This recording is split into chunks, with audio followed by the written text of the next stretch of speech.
Hello, and welcome to my channel. My name is Ivor Kovac, and I heard a rumor. I don't know whether or not it is true. I kind of lean in the direction that it's not.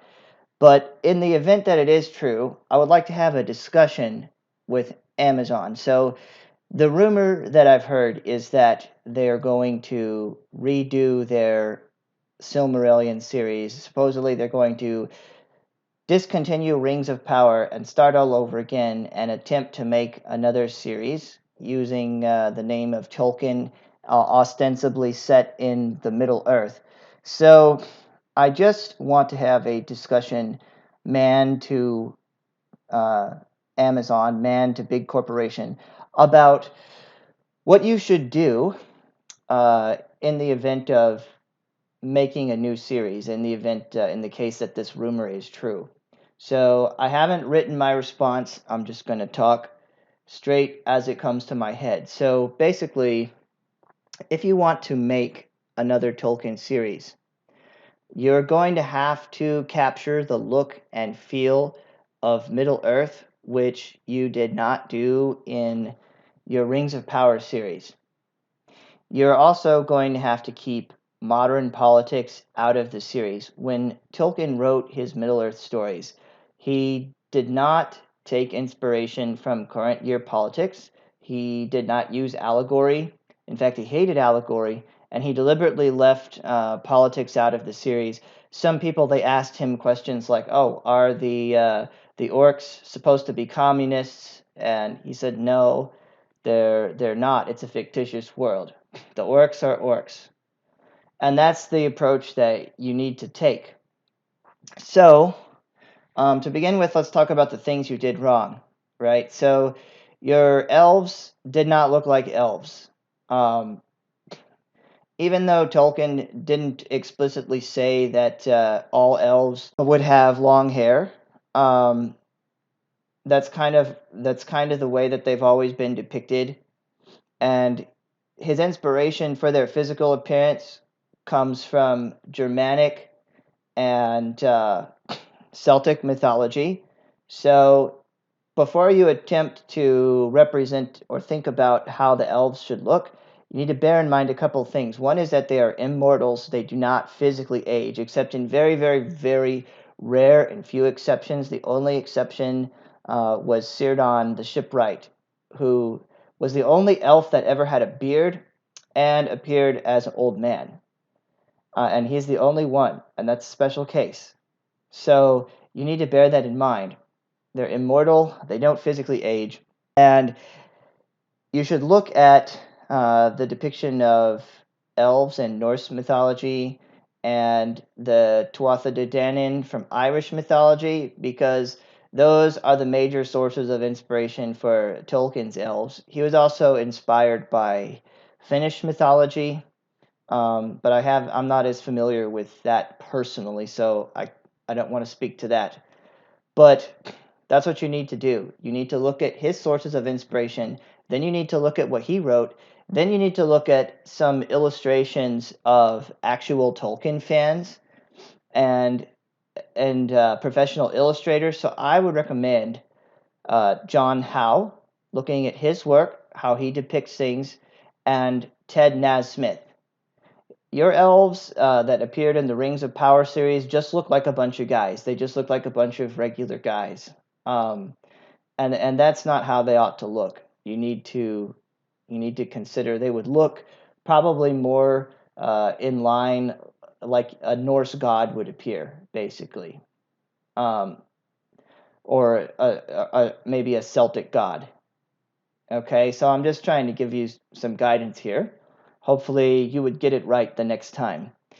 And as far as racial diversity, what you have to understand is that the the part of Middle Earth where most of the stories are is the Northwest, which corresponds with Europe, although the land is shaped a bit differently than present day Europe because it's supposed to be a mythological age in the distant past. So in real life, I know there was some talk about, well, we want it to look like the world we live in today, but it's not the world we live in today. And one of the reasons why the world looks the way it does today, as far as diversity goes, is because you have transportation, large scale mass transportation that makes it possible for people from all sorts of parts of the world to easily travel to another. You can, in less than a week, you can go from one country to any other country in the world on an airplane. Maybe it's like a 2 day flight at most. There's also cruise ships, there's railroads, there's cars.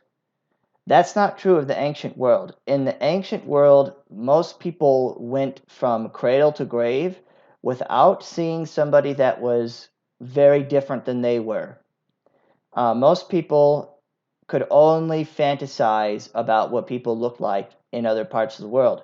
They went through their whole lives without ever encountering another race. Now that's not the case in every part of the world, as you have different parts of the ancient world where you'd have a frontier between two different types of population. Like, for example, the China versus India. They're right next to each other, but they look quite different. However, they didn't mingle together that much because of the Himalayan mountains. So, but you're not going to find something that looks like a 21st city metro or or 21st century America in the ancient world. Such things simply did not exist because people did not have the means for that kind of travel. And also, even if you did travel, there's a very good chance that you might not be welcome in that new country that you go to. So there wasn't, usually in the ancient world, there wasn't mass immigration that was allowed by governments. If another population comes and tries to get in, it was generally the duty of the military to repel that population, and that's how things usually went. So there shouldn't be anything that looks like the 21st century in Middle Earth. It should not look like that. And in fact, the reason the Middle Earth, the way Tolkien wrote it, it does have diversity in terms of species. Like you have elves and you have humans, and then you have dwarves and hobbits. And the fact is, however, the elves are actually the native inhabitants. They're the original population. And then a bit later, dwarves came. And a bit later, humans came. And then eventually, the humans displaced the elves. And that is the transition between Tolkien's mythological era and the ancient world as we understand it. That was his intention. So, how did ancient Europe look? Not like the way it was depicted in Rings of Power. Also, whenever you make like a show and you have you have like some country and you give a diverse population like you gave to Numenor. Like I saw Asians and black people and others in with the Numenorians. Like forgetting even that it's supposed to be Numenor, which is not something you invented, but something that somebody else invented and already wrote and described. Like if it's just some random thing set in an ancient setting, the first question I'm going to ask is I see three different populations. Like let's say I'm coming in from the cold. I see three different populations. The first population is, I'm going to say, which one is the first one? Because only one can be the first one, right? Only one can be the native population. And then which is the second and which is the third? And then there has to be some story about how these other groups came to be there. And if you don't have mass transit, but you have people that are clearly from the opposite ends of the world, then you have a problem which cannot be explained rationally. So I would encourage you to follow what J.R.R. Tolkien wrote. Get the look and feel correct for everything. Bring in some Tolkien fans. And again, my favorite Tolkien illustrators is John Howe and Ted Nasmith. I would encourage you to look at their work. And then I also encourage you to bring Tolkien fans on board, actual Tolkien fans and scholars who have read all his works and who would like to see it represented, not changed. So So that's the first thing. All right. Now, I realize that there's all sorts of pressure in Hollywood and in the entertainment industry that you can't have the main character be a white male, or you can't get some awards, and you got to have a certain amount of this and a certain amount of that.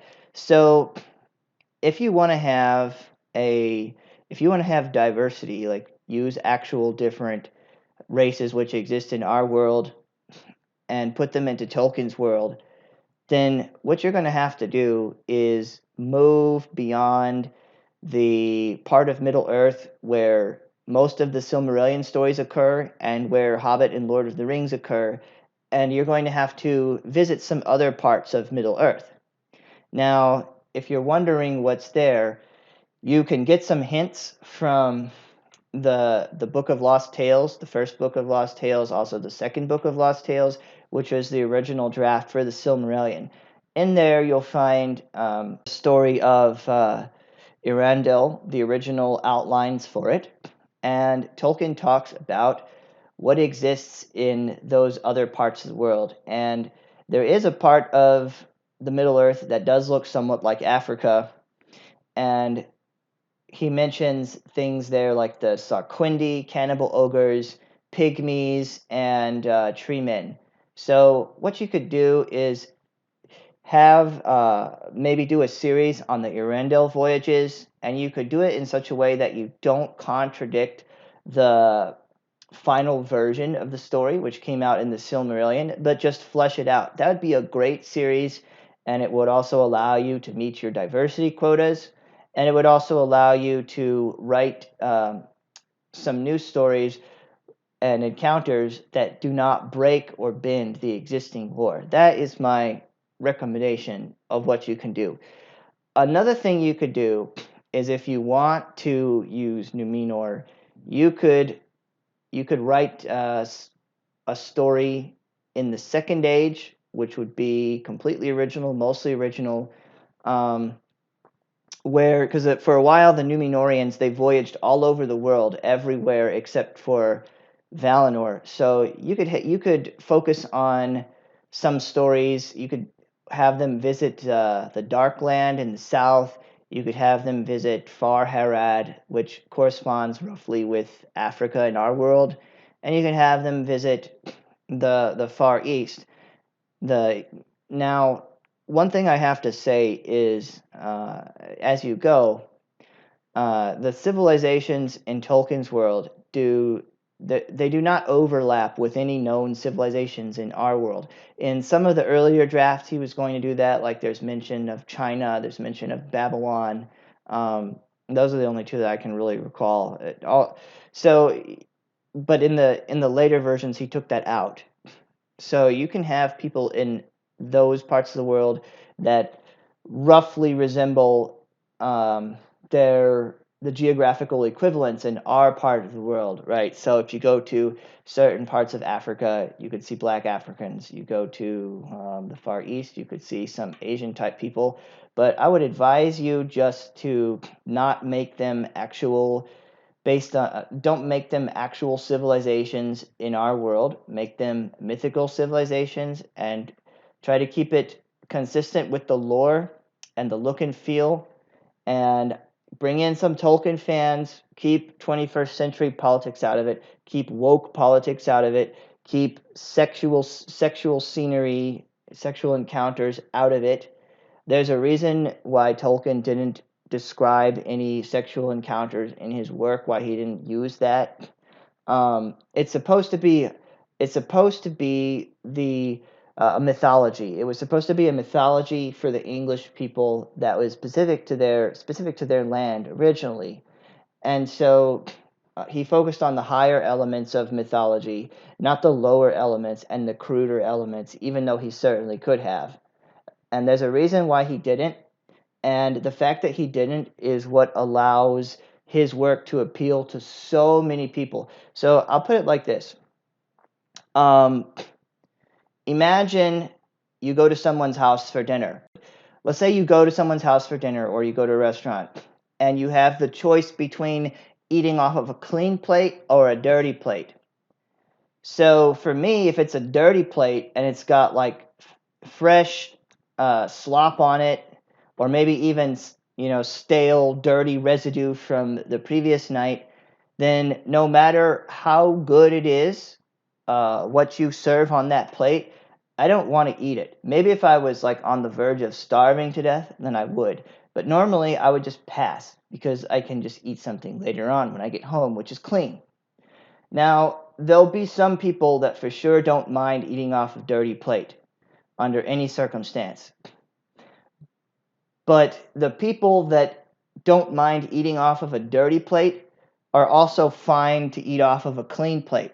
But the people that want to eat off of clean plates are not fine to eat off of a dirty plate.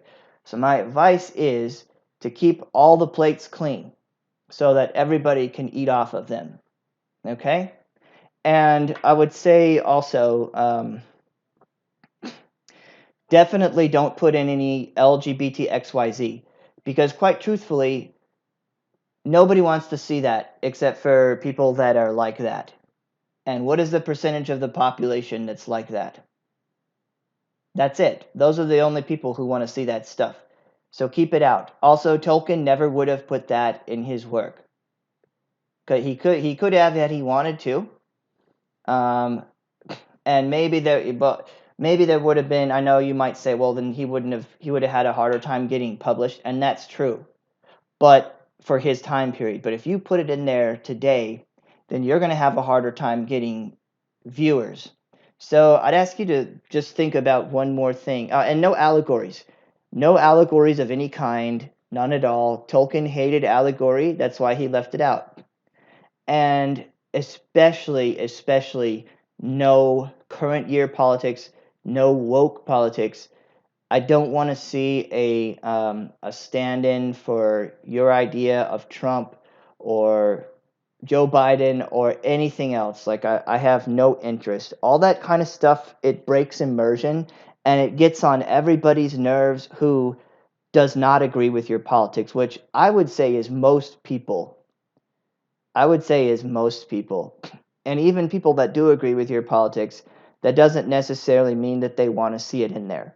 So the final thing I'll say to close it off is, do you want to make money? What is your purpose for making this series? Is it to make money, or is it for some other purpose that involves losing money, like getting your message across?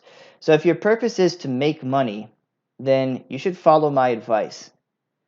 If you follow my advice, you'll make money. Of course, now you're going to have an uphill battle because you already produced Rings of Power, which is horrible, and in doing so, you've damaged your own credibility. However, if you will make something good, then eventually the word's going to trickle out and spread, and maybe you can redeem yourself.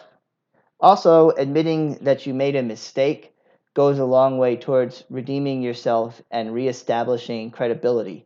And I know that at the end of the day, probably you do want to make money.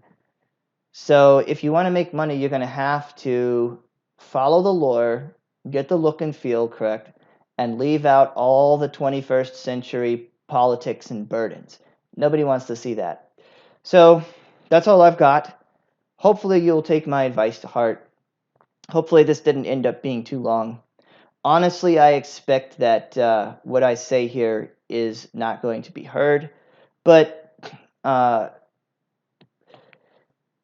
if all I can do is to say, then it's better to say than to do nothing.